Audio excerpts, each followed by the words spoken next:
My fiancé texted, "My friends think your proposal was boring. You need to do it again, publicly." I texted back, "Good idea." What I did publicly was not what she expected. The Facebook post had 10,000 reactions in an hour. Original post. I 32 male proposed to Jessica 29 3 months ago. We'd been together 4 years, lived together for 2. I thought I did it right. Sunset at the state park where we had our first kiss. Just the 2 of us. Her grandmother's diamond reset in a custom setting she'd admired months earlier. She cried, said yes, we were both so happy. Or so I thought. Last Tuesday I got this text while at work. "Jessica, been talking with the girls. They all think your proposal was super boring and private. Nobody even saw it. You need to do it again, properly this time. Publicly. Make it special. Rachel's boyfriend did a flash mob. Megan got proposed to at a baseball game on the Jumbotron. I deserve that too." I stared at my phone for a solid minute. Boring? The place where we first kissed was boring? The ring I spent 4 months designing was boring? Me. You want me to propose again, in public? Yes, this weekend at the farmer's market would be perfect. All my friends will randomly be there. Make it memorable. Good idea. Really? OMG, yes. Saturday 11 a.m. Don't disappoint me. I put my phone down and made a decision. She wanted public, she wanted memorable, she'd get it. Spent Tuesday night going through 4 years of receipts, screenshots, and memories. Wednesday I typed up something special. Thursday, I called off the engagement officially. Just hadn't told her yet. Friday, I prepared my public spectacular. Saturday morning, Jessica was practically vibrating with excitement. Full makeup, new dress, fresh manicure. Her whole squad was obviously in on it. I saw at least 6 of them, casually, shopping near the market's main plaza. At 11 a.m. sharp, I stood up on the fountain edge. Jessica's face lit up. Her friends started recording. "Excuse me, everyone," I called out. "I have something important to share." The crowd gathered. Jessica was beaming, hands over her mouth, in practiced surprise. 3 months ago I proposed to this woman in private, at the place where we first kissed. Apparently, that wasn't good enough because it wasn't public entertainment for her social media. Jessica's smile froze. She demanded I do it again. Publicly. So here we are. I pulled out my phone. "I'd like to read something I posted on Facebook this morning. It already has 10,000 reactions." Her face went white. Title, "Why I'm Ending My Engagement, a Public Service Announcement." I read clearly, projecting my voice. 3 months ago, I proposed to Jessica privately. This week, she called it boring and demanded a public redo for social media content. So let me be public about this. The crowd was dead silent. Jessica tried to grab my arm. I stepped back and continued. During our 4 years together, I paid her student loans $31,000. I covered rent when she quit 3 jobs to find herself, 16 months total. I funded her failed MLM ventures, approximately $8,000 lost. I canceled a job opportunity abroad because she threatened to harm herself if I left. I discovered last month she's been telling people I'm controlling for wanting a prenup. People were pulling out their phones now. Jessica's friends were backing away.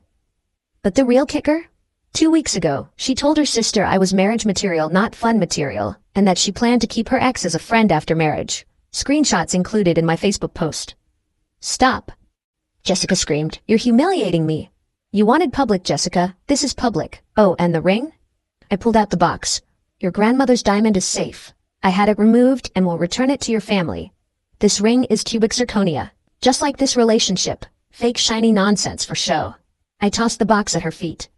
To everyone watching, documentation of everything I've said is on my Facebook. To Jessica's friends recording this, hope it goes viral. And Jessica? You wanted memorable.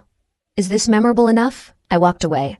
Behind me, I heard her shrieking, her friends trying to calm her down, and at least one person slow clapping. By the time I got home, the video was already on TikTok. Update 1 3 days later. Holy crap, this exploded. The farmer's market video has 2.8 million views on TikTok. Someone edited it with that "oh no" audio and it's everywhere. But the entitlement train hasn't stopped. It's accelerated.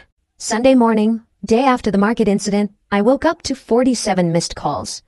Not from Jessica, from her mom, Patricia. This woman has always been intense. Finally answered on call 48. "How dare you humiliate my daughter like that? You're a monster." She demanded a public proposal. I gave her a public response. She deserves an apology and the real ring back. That was a family heirloom. The stone was. It's been removed and I'll return it to your family. The setting I paid for stays with me. You're legally required to give it back. It's an engagement ring. The engagement she effectively ended when she called it boring and demanded a performance. I'm done discussing this. We're suing you for emotional distress and defamation. Everything I said was true and documented. Good luck with that. Hung up. But Patricia wasn't done. Within hours, she'd started a smear campaign on Facebook, posted in every local community group about how I was abusive and stole from her daughter. The problem? People had seen the video. The comments weren't going her way. Ma'am, your daughter sounds entitled AF. He paid her student loans and she called him boring? Team Fountain guy. Then came Monday. I get to work and HR wants to see me. My stomach dropped. Apparently, Jessica had called claiming I was creating a hostile work environment. Because we'd met at a company event 4 years ago. She demanded they fire me. HR lady looked tired. Look, we've seen the video. We've seen your documentation. She doesn't even work here. We just need to document that we spoke to you. Don't do anything on company time or property, that's it. But the real kicker came Tuesday morning. Jessica showed up at my apartment with 3 friends and her brother Kevin. 25M. Thinks he's tough because he goes to the gym. I watched through my Ring camera as they pounded on the door. Jessica, open up. I know you're in there. We need to talk. Yeah, bro, be a man and face her. I called through the speaker. You're on private property. Leave or I'm calling the cops. Jessica started crying. But not sad crying. Angry, entitled crying. You owe me. 4 years. 4 years of my life. You can't just publicly dump me. You publicly demanded I repropose. You got a public response. Dude, just give her the ring and we'll leave. The fake one? She has it. The stone's being mailed to Patricia's certified mail. Now leave. You're gonna regret this. Jessica's dad knows lawyers. So do I. And mine has all the documentation of Jessica's demands and my response. Last warning before I call 911. They left, but not before Kevin kicked my door, on camera, and Jessica keyed my neighbor's car thinking it was mine. I park in the garage, she knew that, but was apparently too emotional to think straight. My neighbor was pissed. He'd seen the video too though, so when he called the cops, he was on my side. Jessica got arrested for vandalism. Kevin got a warning about the door kick. That evening, Jessica posted on Instagram from the police station, when you think you know someone for 4 years and they destroy your life for asking for romance. The comments were brutal. Romance equals demanding a performance? Girl, you fumbled the bag, $31K in student loans paid, and you complained? But my favorite was from her own cousin. Jess, you literally told me last month you were settling for him. This is karma. The entitlement wasn't done though. Wednesday night, I got a Venmo request from Jessica for $2,500 labeled emotional damage and ring replacement. I declined it and sent her one for $31,000 labeled student loans I paid while you called me boring. She blocked me. Finally. Update 2, 1 week later. The circus continues. This week has been absolutely insane, and Jessica's entitlement has reached heights I didn't think possible. Thursday, Jessica's dad, Robert, called me. Unlike Patricia's screaming, he was calm. Too calm. Son, let's be reasonable here. You've made your point. The internet's had its fun. Now, let's discuss making this right. There's nothing to discuss, Robert. Here's what's going to happen. You're going to publicly apologize, say it was a misunderstanding, and we'll all move forward. Jessica will consider taking you back. I actually laughed. She'll consider taking me back? After calling my proposal boring and demanding a circus performance? She's young. She made a mistake. You publicly humiliated her. That's abuse. No, Robert. Abuse was her threatening self-harm when I got a job offer. Abuse was her isolating me from friends she didn't approve of. Posting the truth isn't abuse. I've invested a lot in Jessica's future. Her wedding was supposed to be significant for my business connections. And there it was. The real issue. Jessica had apparently promised some big society wedding to boost Daddy's networking. Robert, I'm prepared to offer you $50,000 to take her back and do this properly. Are you trying to buy me? Robert, I'm trying to solve a problem. My daughter's reputation affects my business. Should have raised her better then. Goodbye, Robert. But Friday was when things went nuclear. I woke up to my LinkedIn flooded with connection requests and messages. Jessica had made a TikTok crying about how she was now unemployable because of the viral humiliation. She claimed I'd destroyed her career prospects and was financially abusing her by not continuing to support her. The problem? She'd never really had a career. In 4 years, she'd had 6 jobs, quitting each one for various reasons. Boss was mean, asked her to show up on time. Work was toxic. They expected her to actually work. Environment was hostile. They didn't appreciate her Instagram breaks. But her video went viral too. And not in the way she hoped. People found her other social media, her Instagram full of luxury goods that I'd paid for. Her tweets about manifest your dream life, queens, and never settle for less than you deserve. The TikTok from 2 months ago, where she bragged about getting me to pay for her best friend's bachelorette party in Miami because he doesn't know how to say no to me lol. Someone made a compilation video. It got 5 million views. Saturday morning, plot twist. Kevin showed up alone. No pounding on the door this time, just knocked normally. Dude, can we talk? Like actually talk? I opened the door but didn't let him in. What do you want, Kevin? He looked uncomfortable. Look, I'm sorry about the door and about everything. I didn't know the full story. And now you do? Jess has been living with our parents since you split. It's been educational. She demanded Mom make her breakfast this morning because she was too traumatized to cook, then threw a fit because the eggs were scrambled, not poached. I said nothing. Kevin continued. She's been saying you're abusive and controlling, but she also told Mom you were financially abusive for not paying her credit card this month. The one you never agreed to pay, that she maxed out after you split. Sounds about right. She's also been texting her ex, Brad, telling him you were psycho jealous of him and that's why you humiliated her. Brad screenshot them and posted them. He's married now and his wife wasn't happy about Jessica calling him at 2 a.m. crying about being available again. Why are you telling me this? Kevin sighed. Because my family's insane and you deserve to know you did the right thing. Also, Jess is planning something. She's been on the phone with some image consultant about fixing her narrative. Just watch out. Sunday, I found out what that meant. Jessica did a podcast interview with some relationship guru who runs a Queens Supporting Queens platform. The entire thing was about surviving narcissistic abuse and recognizing financial manipulation in relationships. She actually said with a straight face that paying her student loans was a form of control because it made her dependent on me. The proposal was designed to isolate her from her support system, and the public breakup was typical narcissistic rage because she'd started standing up for herself. The podcast host ate it up. So brave, so strong. You're an inspiration to women everywhere. Then came the real grift. Jessica announced she was writing a tell-all memoir called Boring Men, Broken Dreams, My Journey from Public Humiliation to Empowerment. She was taking pre-orders at $49.99, promising to expose the dark truth about our relationship and share never-before-seen evidence of my supposed abuse. She set up a whole website with her crying farmer's market photo as the header. The pre-order page had testimonials from her friends about how brave and inspiring she was.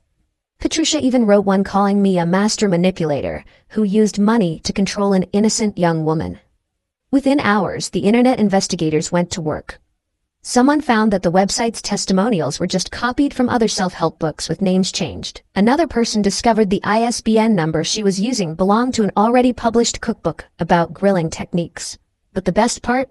Her sample chapter accidentally included tracked changes showing her friend Kayla's edits.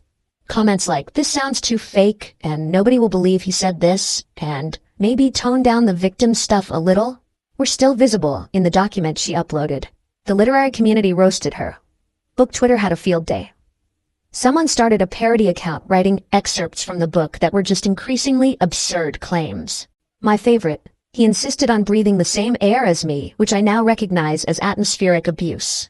Monday morning, she pivoted again. Now she was starting a coaching business for empowering women in toxic relationships. Her first workshop, Recognizing Financial Abuse When His Money Becomes Control. Price, $299 per ticket. The flyer used a photo from the farmer's market. Specifically, the moment I was reading from my phone, edited to make me look aggressive while she looked victimized. That was too far.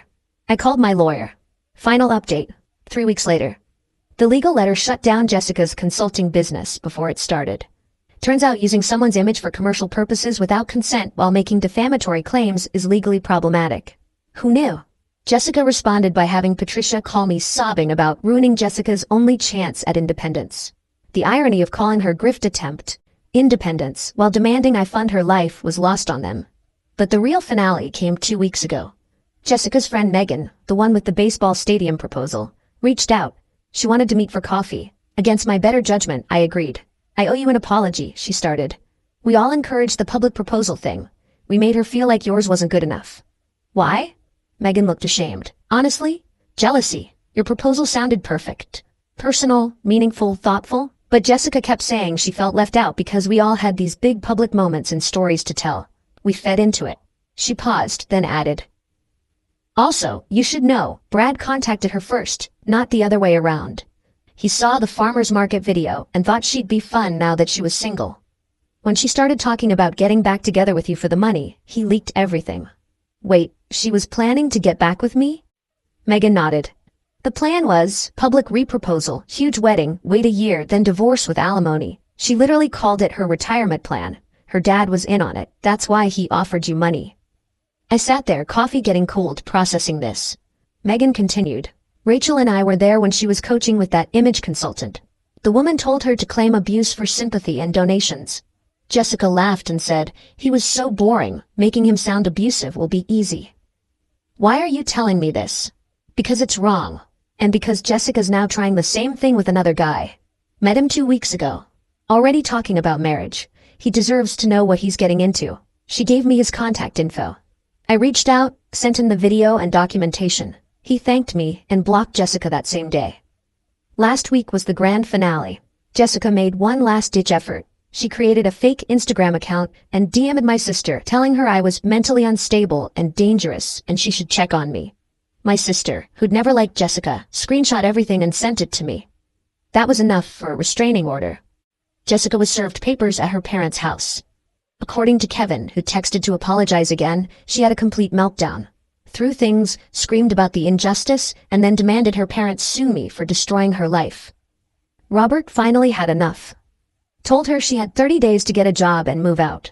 Patricia protested, but Robert was done. His business had actually suffered from the association with the viral video. 2 major clients had pulled out of deals, citing concerns about family values. Yesterday I got a text from an unknown number. It was Jessica, using a friend's phone. "You win. Happy? I'm working at Target now." "Target? I have a degree. This is your fault. I'll never forgive you for this." I didn't respond. Just added the number to the restraining order documentation. The farmer's market proposal video is still circulating, now with 8.2 million views across platforms. Someone made it into a meme template. When you demand a public proposal, when you get a public response. I'm doing okay. Therapy helped process the relationship patterns I'd ignored. Turns out paying someone's way through life while they call you boring is not, in fact, normal or healthy. Who would have thought? Started dating someone new last month. When I told her about the whole situation on our 3rd date, she laughed and said, "Please tell me someone saved that video." We watched it together. She high-fived me at the ring reveal. Last night, she asked what I learned from the whole experience. That when someone shows you who they are, believe them. And when someone demands a public spectacle, give them one they'll never forget. She laughed. "Remind me never to demand a public proposal." "Deal. But just so you know, I'm never proposing again. Next girlfriend gets a discussion about maybe going to City Hall." Sounds perfect. Boring, but perfect. We both laughed. Boring never sounded so good. Oh, and Robert's business? Down 30% last quarter. Turns out when your daughter goes viral for entitlement and you try to buy her way out of it, people notice. Patricia started a blog about mothers suffering from cyberbullying. It has 4 subscribers, all family members. Kevin apologized one more time and we actually grab beers occasionally now. He's a good dude who just got stuck with a problematic sister. And Jessica? Still working at Target, according to Kevin. Still living with her parents. Still posting inspirational quotes about rising from the ashes and queens recognizing their worth. Still single. Funny how that works out.